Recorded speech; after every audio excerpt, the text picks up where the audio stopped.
Нетаньяху отменил визит в Азербайджан. Дипломатический сбой и сирийский фактор. Планировавшийся на начало мая визит премьер-министра Израиля Биньямина Нетаньяху в Азербайджан не состоится. Согласно официальному заявлению из канцелярии главы израильского правительства, поездка была отложена из-за обострения ситуации на Ближнем Востоке, прежде всего в секторе Газа и Сирии. Однако под поверхностью сухих формулировок скрываются куда более глубокие дипломатические и геополитические процессы, напрямую связанные с региональным балансом сил и столкновением интересов. Одной из причин, усложнивших визит, стало решение Турции закрыть свое воздушное пространство для израильских самолетов.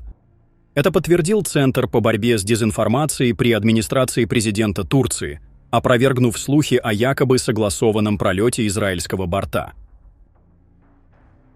Пресс-секретарь МИД Турции Онджу Кичели заявил, что Израиль не направлял официальный запрос и никаких разрешений на перелет предоставлено не было.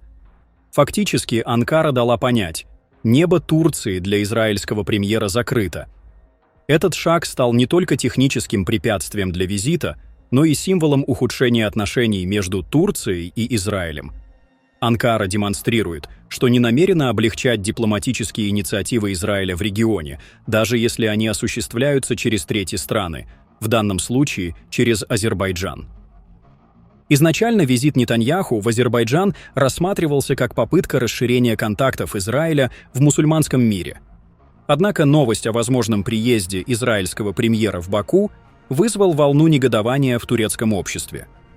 В интернете турки единым фронтом осудили визит, назвав его позорным. Общественное мнение выразило глубокое моральное неприятие политики Азербайджана, особенно на фоне происходящего в секторе Газа.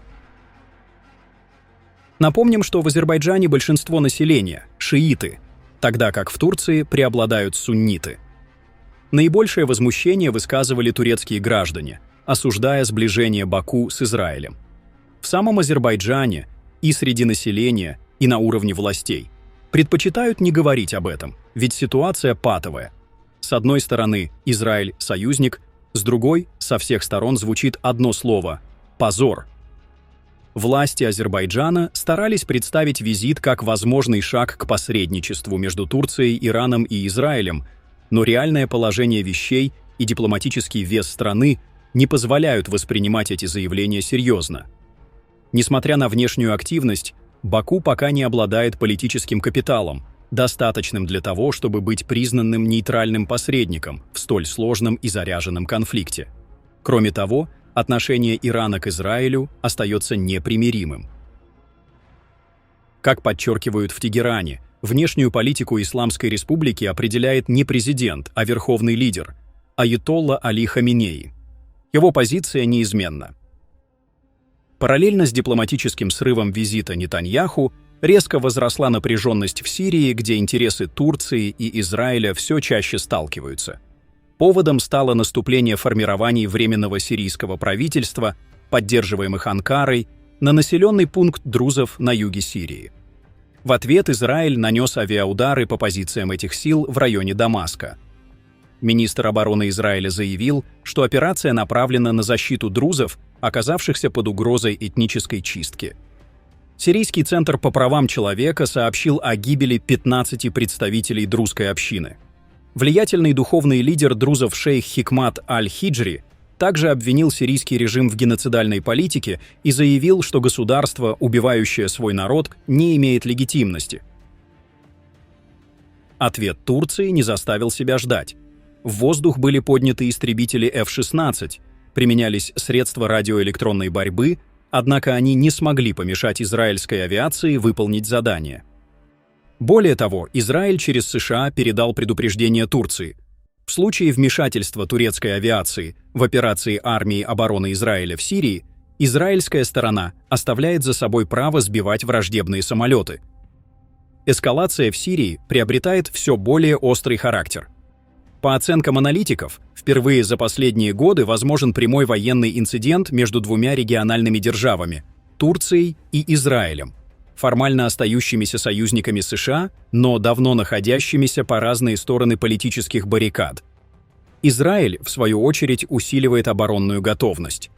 После отмены визита Нетаньяху в Баку стало известно о мобилизации 60 тысяч резервистов. Это свидетельствует о том, что Иерусалим готовится к потенциальному расширению военных действий, как в секторе Газа, так и за его пределами, включая Сирию. Для Турции же вопрос Сирии остается стратегически важным, в том числе с точки зрения контроля над сирийской оппозицией и недопущения укрепления курдских формирований. Израиль же фокусируется на предотвращении усиления проиранских и антидружественных элементов на сирийской территории. Срыв визита Нетаньяху в Азербайджан стал лишь вершиной айсберга.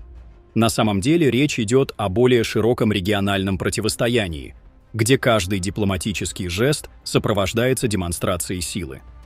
Турция дала понять, что не собирается способствовать действиям Израиля, даже если речь идет о нейтральной площадке в третьей стране.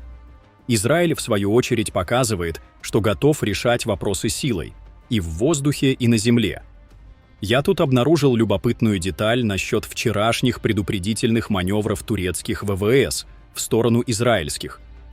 По имеющимся данным, помимо США, Израиль через Баку дал Анкаре понять, что не стоит устраивать демонстрации силы, а то это может плохо закончиться для турецких пилотов. Более того, Турции намекнули, что ее летчики уже в прицеле. В результате Анкара отозвала свою авиацию. Сирия вновь превращается в арену геополитической борьбы, а Азербайджан, пытаясь сыграть роль посредника, оказался между двух огней. И если дипломатия не будет восстановлена, регион рискует столкнуться с новым витком нестабильности, в котором уже не будет нейтральных сторон. Азербайджан долгое время служил удобным дипломатическим мостом между Иерусалимом и Анкарой. Однако теперь этот мост фактически разрушен. Решение Нетаньяху отменить визит – это не просто технический отказ от поездки, а демонстративный политический жест. Израиль больше не считает возможным вести диалог с Турцией, даже через проверенных партнеров. В восточной дипломатии молчание порой говорит громче любых заявлений. Постскриптум. Израиль не хочет, чтобы на Ближнем Востоке османско-суннитская дуга под руководством Турции заменила неудавшийся шиитский полумесяц во главе с Ираном. Арабские страны тоже не заинтересованы в таком развитии событий, предпочитая не вступать в конфликты с Турцией, а выстраивать с ней отношения сотрудничества в Сирии и других регионах. Однако важно понимать, что для Иерусалима ни влияние Турции, ни Ирана в регионе не являются желательными. Замена одного на другое – это не решение проблемы, а всего лишь передача одной угрозы на место другой. В этом контексте Баку, вероятно, стремился создать условия для того, чтобы Турция и Израиль нашли общий язык, но они встали на противоположные стороны. Поделитесь своим мнением в комментариях и подписывайтесь на наш канал, чтобы не пропустить самые важные новости мира и нашего региона.